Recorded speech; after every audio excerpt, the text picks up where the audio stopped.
or will you share?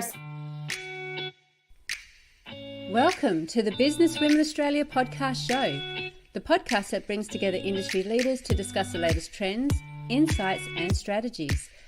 So sit back and relax. Let's get inspired by the amazing women who are shaping the future of professional women in Australia. Welcome everyone to our Business Women Australia podcast show.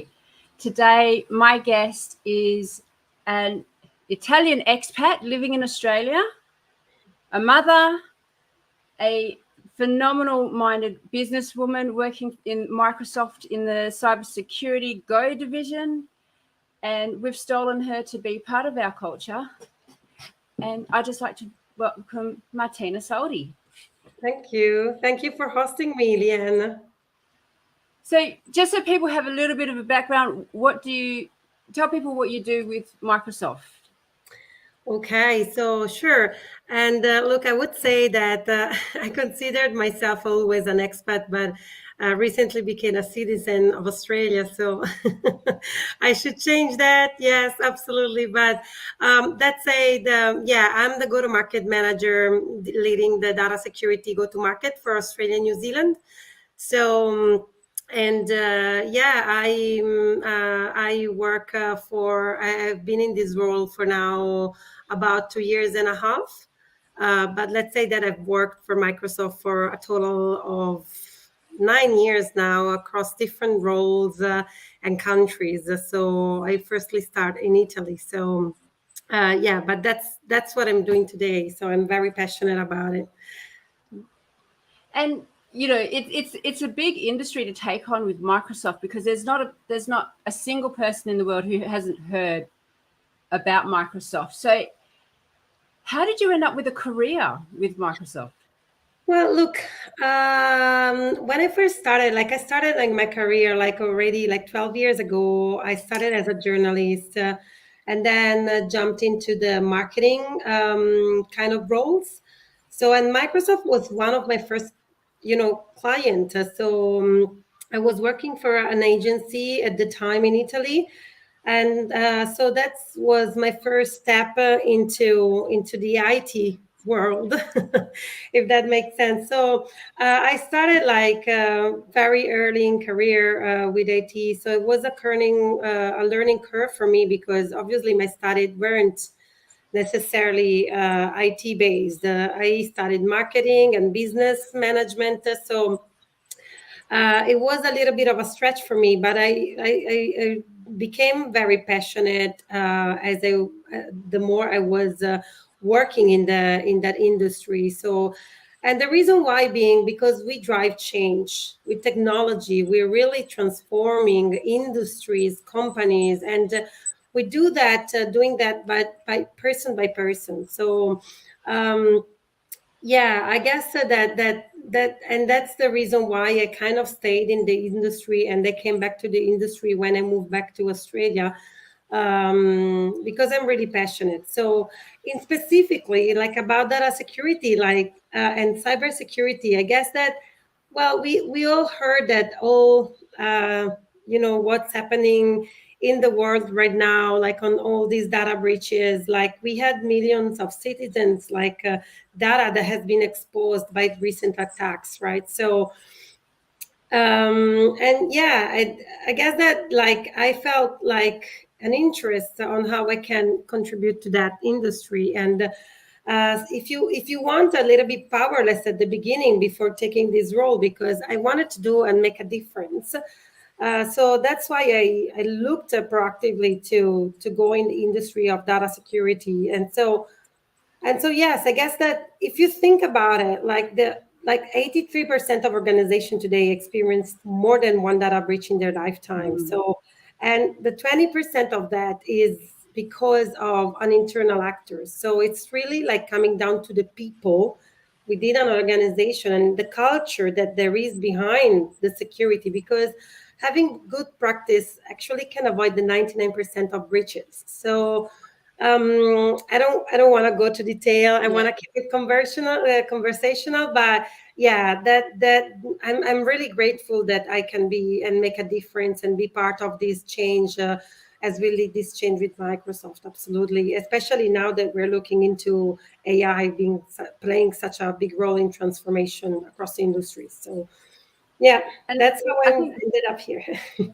and that's a lot of thing, people still don't realize that, when there's a breach, they've learned that we're no longer breaching systems.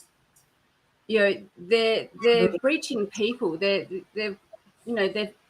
targeting us when we're busy, when we're distracted, and they don't realize that, a lot of these hackers operate on a 24-hour scale so that they can, approach us during different times in the country. Absolutely. So, you know, Absolutely. And if you think it goes across all platforms like devices, like personal, access, infrastructures. So it's a really end-to-end risk that organization need to think about today. Absolutely. and you would have been bombarded almost. We've had Optus, we've had Latitude. I know there's one I'm forgetting as well, that we've had all these data breaches. So, with how busy that you've been, what is it that, like? What do you like in your current role? Like, So, well, look, I want to keep it this as session that's like for women as well, right? So yeah, I guess that on a personal level, but absolutely what you said, but we are working like with every kind of organization, like and government, to make sure that we have like basic security in place, and Australia is really advanced on that as well. I have to say, what I like if you ask me personally, obviously, like what I like the most about my job, that doesn't necessarily relate to the business itself, but is that I can work with incredibly inspiring people every day. So like the amount of talents that we have in the company, it's really inspiring me every day, like to grow, to learn more, to study more. And it's, as I say, it's a learning curve that we're doing, and I mean, I consider myself um, incredibly lucky to be surrounded by such an amazing, community of talents. So what I like also, as I was saying before, I'm mentioning before, is that we can really drive a change in yeah, society, by the use of technology, and especially the use of technology securely, like especially now with AI. If you think about it, like now that we have artificial intelligence, like the speed of technology innovation and adoption around generative AI is something that we never experienced before. So just to put that into perspective, like when ChatGPT was introduced in November 2022, it was a breakthrough. So it had like 100 million users in the first 3 months. And like it took mobile phones 16 years to reach 100 million users, as like 7 years to reach the same number for internet globally. So we are really in front and center of a change in society. So that I feel very incredibly lucky for that, but very important to me. And I would say, as much as important as this innovation is DNI. So diversity and inclusion is something that we can drive, and I can drive with my work every day, as a goal that I put in my reviews. So we came together, for example, yesterday for an inclusive event, all company wide, discussing topics like identity, like intersectionality, privilege. So, and we heard about like incredible speakers like Craig Foster and Maria Tatil, like, and really like having the chance of listening to these stories, really puts yourself into thinking carefully about reassessing, your understanding of identity, inclusion, privilege. And I think it's a great exercise on a personal level more than like on a work level, having the chance of doing that. So we listen, we learn, we engage with each other. So I think these are the things that I like about my work the most today. And I love that because we've spoken over the last year and a half, and I've seen so much work that you do to make sure that having people embrace that diversity and inclusion in a workplace is so essential. And you actually walk the talk. Yes. So what can you just so for people who haven't been had our conversations, how do you help other women succeed? So look, I well, being here, for example, is one of that. I think that putting your face and share your experience is always something that it starts the conversation. And I want to mention something that I recently read. I was saying to you, I came across these woman rising reports just recently, and I think that one thing that I found really interesting is that the biggest challenge for women today are confidence and moments of self-doubts. The 53% of us apparently is affected by that. And I put myself into that, right? Uh, so the second big thing that I read that was that reasoned with me was burnout. So there's apparently the 49% of women are affected by burnout. There's so much stress and time pressures around the work that we need to do, and obviously all the family and other personal lives kind of activities that we need to manage every day. Um, so yeah, and another thing that really I found interesting is that a lot of us still feels that one of the most important thing is having support from managers, mentors, and Yes. sponsors. And we sometimes do not find it, right? I feel very lucky. I'm honestly at the moment in a very amazing team. I have a great support from my manager, but I also acknowledge that I haven't been in this position in each part of my career, and people are still struggle with that. And I was reading that into the report. So having and asking help is definitely a big part of something that I suggest people to do. Personally, what I do at the moment, I'm leading an amazing group of incredibly passionate women within the Microsoft Women ERG. So we do we have an internal engagement team across our employees resource group.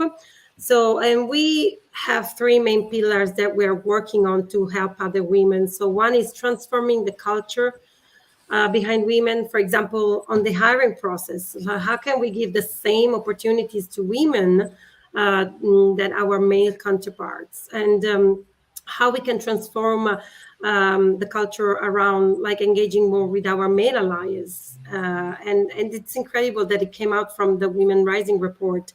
That is such a big, important part of it. The second big pillar is recognizing people, when they work, when they put an efforts within their everyday and day by day work. So making sure that they get recognized by that and empowered to, pursue career promotions, for example. And then the third big pillar is having that community and give back. So I think, to my point before, it's important to share, and that's what we're doing here today as well. And what I like about Businesswoman Australia Network, which I'm part of for many years now, because it allows you to share your vulnerabilities, even if you are a successful woman in a successful position and a specific time on your life. That doesn't mean that you're not vulnerable, and we need to be able to share, to feel confident, even though we have those vulnerabilities or imposter syndrome or all these challenges that we all face every day, right?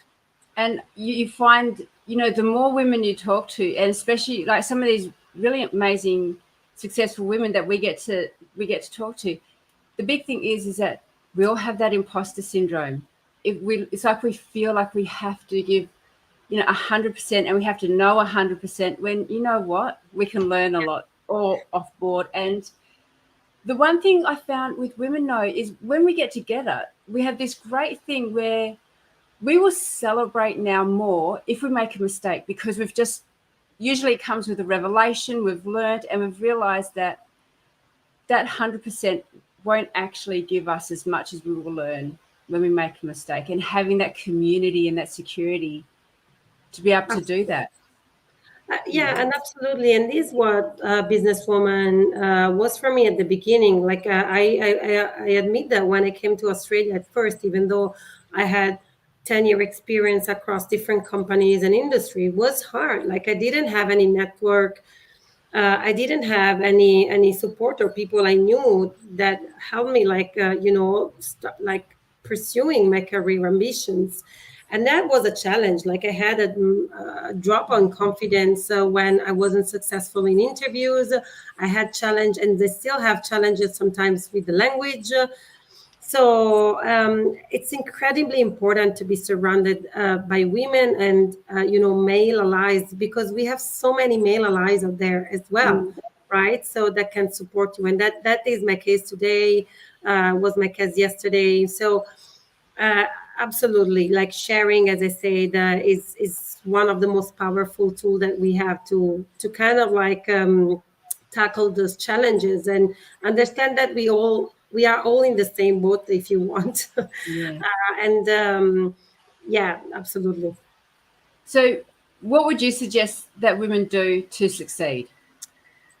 Okay, so I think that so coming back to the report for a second, I saw like a very interesting thing that the 50% of women have thought about pursuing a promotion in the last 18 months, and the 44% have considering asking for a pay rise. But then some of them are like part of it left their companies because they weren't be able to meet salary expectations. So there are these two part of the these two different side of women, right? So I guess that um, it's very important, and one of the most important ingredient is to help us thrive at work is having good relationship and a great community around us. So I guess that one of the things that I would feel like suggesting is always look to find your people. It's Yes. not always related to work, and you can be like so valuable, but still find people that one believe in you, right? So it's very important that you find your own people, your own network of people that energizes you. So Yeah. definitely invest in that. And even if you are in a moment where you don't believe in yourself, or you feel like you're not perfect, or you're not doing a great job, or you feel like a little less motivated, just go for that promotion, just go for asking that pay raise, because you don't know necessarily like what's going on in other people's life, or like how they are performing necessarily. So we are biased with ourselves in thinking that we are not doing great, or that maybe going for a promotion would give us more work, therefore we don't go for that. But it's not true. Like we should always I kind of like putting that as automating thing that we do in our in our week, like having 2 hours where we think about our career, and we do something step by step to pursuing our goal, even if we don't feeling great in that moment, because that is something that everyone feels, and kind of Yeah. acknowledging that, I think it's really powerful. Second thing is talk, as I said, share with other people. When you find your own people, it's important that you talk with someone, you ask for help. And it's so powerful because it really can help you pursuing that opportunity. Yeah. Uh, Another thing that I think it came out recently from one of the activity we did with the women enterprise resource group, who I'm part of, it's having work-life balance. I know that We always talk about it. It's easier to say than to do. I also struggle. I won't lie.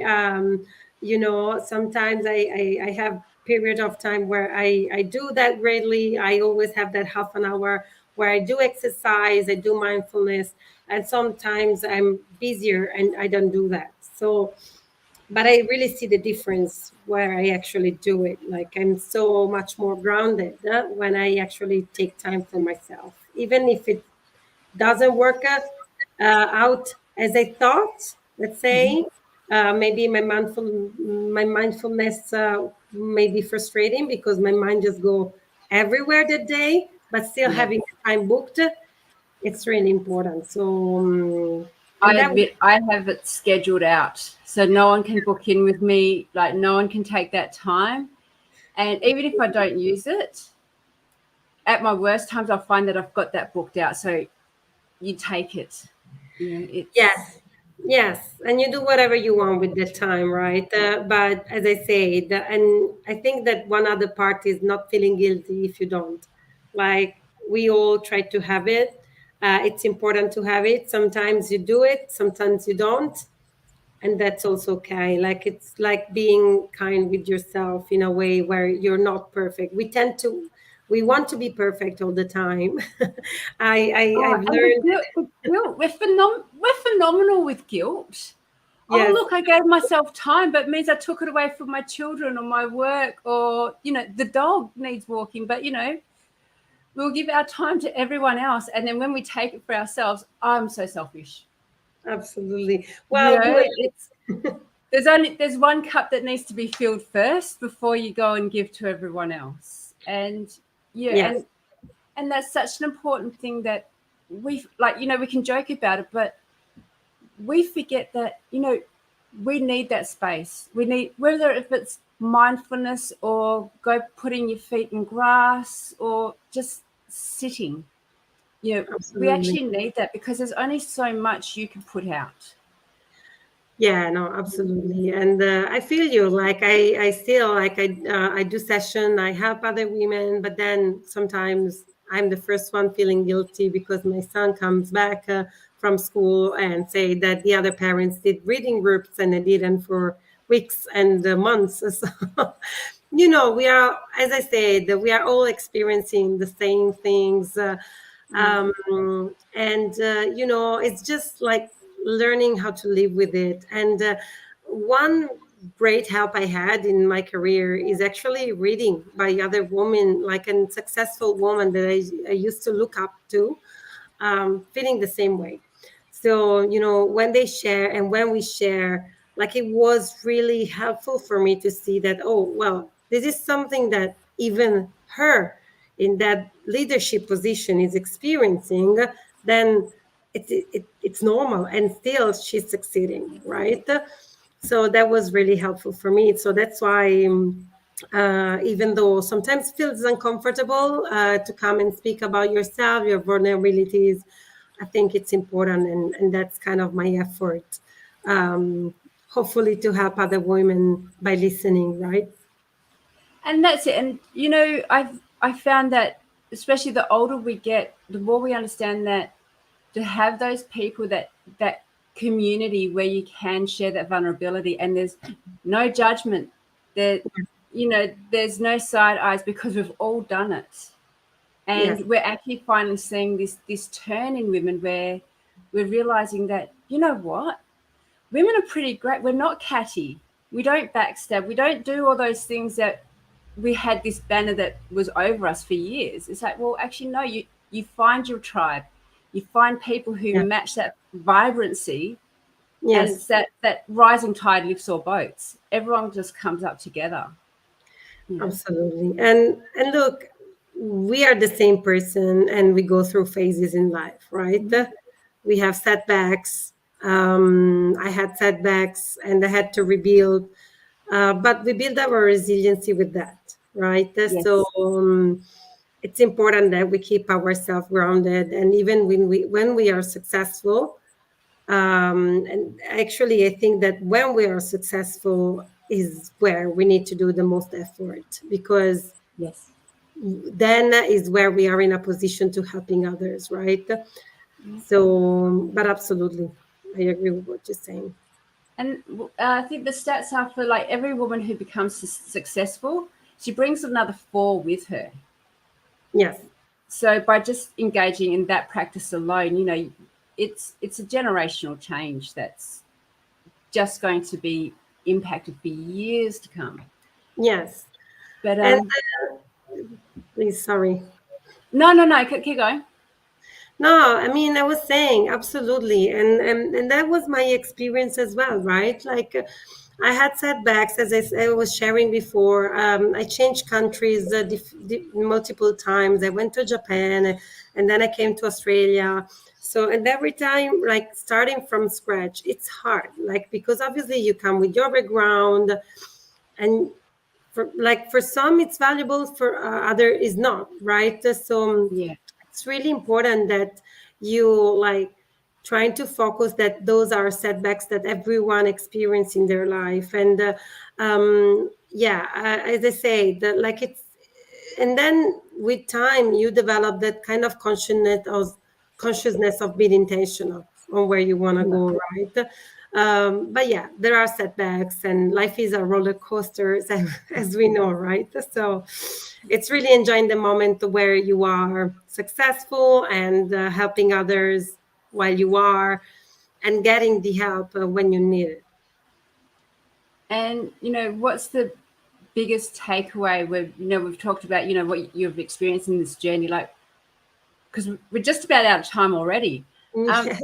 What's been your biggest takeaway with your journey? Well, many, like I had experienced all kind of setbacks, so we can talk for another half an hour.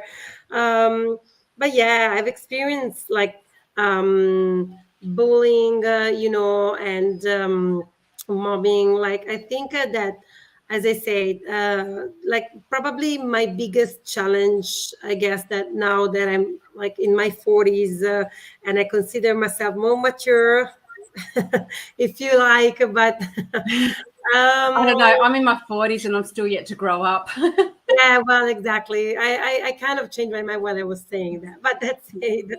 Um, yeah, I think that changing countries, like and going out of my comfort zone, that was the biggest learning that I could have in my life. I think. Because like it allows you to start from scratch. It kind of grants you like on the fact that you need to learn, and learning is a path. It's kind of like building up that growth mindset that we always talking about. Yeah. But it's really dealing with failure, like learning how to deal with failure. And it's not easy, even if I failed a lot, and I kind of feel like I've learned it, like it still feels not great, right? When you fail. But if you kind of like change your mindset, and understanding that that's all part of a learning path, where you're growing, it means that you are actually making the effort for yourself, and starting be proud of that. I think that that is the biggest takeaway I have from my experience. And I would like, and then trying to teach my son, with even if it's very hard. But we need to all keep in mind, I think. And I think, and you mentioned your son, and one of my beliefs is, we talk about how we've had to, face a lot of diversity and inclusion, and like you, I've got a boy too, and I think one of the great things that we've managed to see is that this different way with leading, that with women coming in these positions, it's impacting our sons, because um, they don't have to lead their lives now with this linear site where men, that have to reach these KPIs and they have to set these standards, and this is what it's like to be a man. They can actually embrace the vulnerability that I think, I've seen a lot of these amazing women bring to the table. Oh, well, absolutely. Like, and that's what I always say. Like, we are setting the example Mhm. for great men in the future, Mhm. where they would not expect women to, cook for them. Like, just I'm making an example, right? But obviously, Yeah. coming from like a very conservative culture in a way, I struggled with that, with my own experience. Like I had expectations when I became a mother. I felt really guilty that I wanted to still pursuing my career, and that was so important for me because all of a sudden my focus had to be on my son and how I raised and take care of my family. So it took me a while really to understand that I could do both in a good Yeah. way. And in being in such a diverse country, like it really helped me, like, and having other women, as I said, as an example to look at, really helped me. So yeah, I guess when I feel guilty, because obviously we can acknowledge that, but Mhm. we grow up in a certain way, and that all obviously shaped ourselves deeply. So it's not that easy to change the expectation you have for yourself. Yeah. So, but when it comes out now, I kind of know how to answer to that. Sometimes I do that well. Sometimes, some other times I do that not that well. But I guess that reminding yourself that you're part of, like, of a culture change. That is really my drive in everything I do as I work and doing my business and as a mother and in my personal life. And the reason why I'm here, like, we want to drive a change. We want to make things Yeah. better for like minorities in my own experience as women, because we can really talk about our own experience, right? Not others one, like not other ones. So in my experience, that it's something that I really experienced. I walked away. I had rejection for my own culture for so long because I kind of identified that as the kind of role I had to play in my family. Whereas the two identities, like the caring mother and the ambitious professional, can still coexist, and that Exactly. would be a good thing for my son to see, because I'm actually driving change, and I do that, like, and we have to do that person by person. It's not like it's impossible to do, like, and do massively all the time. If we Yeah. all do like piece by piece and step by step, having conversation, taking time to do these conversations, that's the first step into a bigger change. Absolutely. 100%. Thank you so much for your time. The last thing I've got is, obviously you love to connect, especially women in Sydney. How do they find you? Well, like, they can find me on LinkedIn. It gets pretty busy lately, but there's my email in there. So absolutely, like, if you want to reach out, I already met with some of the businesswoman, businesswomen, ladies, part of the group. But by all means, if you want to reach out, I'm there. Like, there are my contacts. So I'm happy to do some mentorship if you feel like you need it. So I would be most happy to support. And what a great mentor you are, really. Thank you so much for your time. Thank you, everyone, for joining us. We will be putting this all live on all good podcasting stations like Apple, Spotify, and Amazon. And we'll talk to you next time. Thanks, Martina. Thank you for having me. Bye.